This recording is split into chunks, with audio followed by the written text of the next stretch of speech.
अस्सलाम वालेकुम।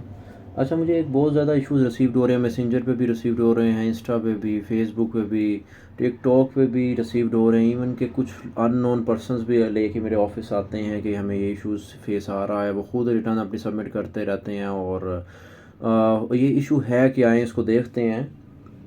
बहुत सारे लोग अपनी रिटर्न्स खुद सबमिट करने की कोशिश करते हैं। 2023-24 की रिटर्न ही सिमिलरली उन्होंने अपनी सबमिट की, तो उनको 3-4 महीने बाद अब रियलाइज़ हुआ है कि हमने कोई वेल्थ स्टेटमेंट में मिस्टेक कर दी है, हमने रिकॉन्सिलिएशन स्टेटमेंट बनाने में मिस्टेक कर दी है, हमने अपनी सैलरी को डिक्लेयर करने या बिज़नेस की इनकम को डिक्लेयर, कोई बिजली का बिल एक्सेट्रा एक्सेट्रा रिटर्न में कोई ना कोई मिस्टेक हमने कर दी है। अब हमें उसकी करेक्शन चाहिए। तो करेक्शन के लिए आईआरएस सॉफ्टवेयर में पोर्टल पे आपको रिवाइज़ रिटर्न का ऑप्शन आता है कि आप अपनी रिटर्न को रिवाइज़ कर सकते हैं। जब रिवाइज़ हम कर सकते हैं तो फिर क्यों इशू है, ये एरर क्यों आता है?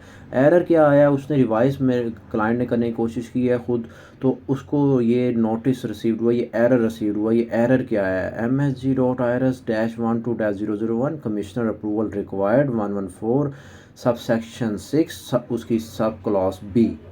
ठीक है, ये है क्या और ये क्यों रिसीव्ड हुआ है? ठीक है, इस ये देख लेते हैं पहले सेक्शन 114। ये 114 क्या है, 114 को देख लेते हैं। सबसे पहले 114 कहता है रिटर्न ऑफ इनकम, मतलब कि मोस्टली जैसे ही आपकी रिटर्न शो होती हैं 1 जुलाई को, तो 114 का आपको एपीआर की तरफ से भी मैसेज रिसीव होता है, ईमेल भी आती है कि आप अपनी रिटर्न को सबमिट करें। इवन कि जो आपका लीगल कंसल्टेंट है, अगर वो मेंबर है, जैसे मैं मेंबर हूँ टैक्स बार का, तो मुझे मेरे क्लाइंट जितने भी हैं मुझे भी मैसेजेस रिसीव्ड एफबीआर की तरफ से होते हैं कि आप अपने क्लाइंट्स का डाटा सबमिट करें, उनकी रिटर्न आप सबमिट करें प्रॉपर वे में। ठीक है, तो ये उनको रिसीव होता है। अब 114 सब सेक्शन 6 क्या है, उसका सब क्लॉज बी क्या है, ये देखते हैं क्या कहता है और ये क्यों रिसीव होता है, एरर क्यों आ रहा है, किस रीज़न से आ रहा है। एरर तो नहीं आना चाहिए क्योंकि रिवाइज रिटर्न का ऑप्शन है, तो रिवाइज रिटर्न एक्सेप्ट होनी चाहिए। क्यों एक्सेप्ट नहीं हो रही?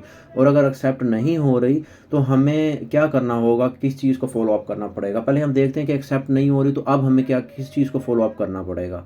ठीक है, इसमें देखें सब सेक्शन 6 उसकी 6 कहती है सब्जेक्ट टू सब सेक्शन 6 से any person who having furnish और रिटर्न डिस्कवर्स एनी ओमिशन और रॉन्ग स्टेटमेंट, मतलब कि आपने अपनी रिटर्न सबमिट करने में कोई भी ओमिशन किया है, कोई भी गलती कर दी है, कोई रॉन्ग स्टेटमेंट सबमिट कर दी है, अपनी wealth statement reconciliation statement wrong submit कर दी है, तो आपके पास ऑप्शन है कि उसको रिवाइज करें, मे फाइल रिवाइज रिटर्न सब्जेक्ट।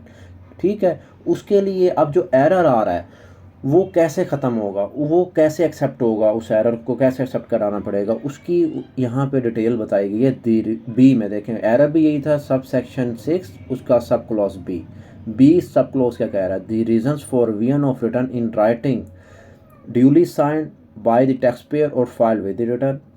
इसके लिए करना आपको ये पड़ेगा कि आपको एक लीगल एडवाइज़र हायर करना पड़ेगा। वो पूरी पूरी एक फ़ाइल रेडी करेगा, पिटीशन रेडी करेगा, एप्लीकेशन रेडी करेगा। ठीक है, उसको आप साइन करेंगे, इन राइटिंग में होगी एप्लीकेशन, ड्यूली साइंड होगी आपकी तरफ से। It is recommended by approval of the commission in writing for revision of return. ठीक है, उसके बाद आपका जो रेलिवेंट जोन होगा, आपका रेलिवेंट जो भी टैक्स पेयर ऑफिस होगा, मुल्तान है, सरगोदा है, कराची है, इस्लामाबाद है, लाहौर है, भावलपुर का जो भी रीजन होगा आपका, वहाँ पे जाके पेयर होगा आपका लीगल एडवाइज़र, वहाँ पे ये पेश करेगा और कमिश्नर इसको अप्रूव करके देगा, साइन करेगा। लेकिन जो साइन करेगा मतलब कि आपकी एप्लीकेशन रिटर्न में होनी चाहिए, साइन करेगा। लेकिन एक बहुत बड़ा क्वेश्चन पैदा होता है कि रिवाइज रिटर्न का ऑप्शन तो है, तो ऑनलाइन सबमिट क्यों नहीं हो रहा? जब पूरा पोर्टल ऑनलाइन है, इन्होंने पूरा तरीकाकार ऑनलाइन दिया हुआ, तो हमें फिर वहाँ क्यों जाना पड़ रहा है साइन करवाने के लिए? नीचे देखते हैं, ये देखें, provided further that the condition specified in clause B A shall not applied if revise return is filed within 60 days of filing of the return. देखें, उन्होंने क्लियरली बता दिया है कि आपने 2023-24 की जब रिटर्न सबमिट की थी, उसके 60 डेज़ के अंदर अंदर अगर आपने अपनी रिटर्न रिवाइज करनी है तो आपको अप्रूवल की ज़रूरत नहीं है।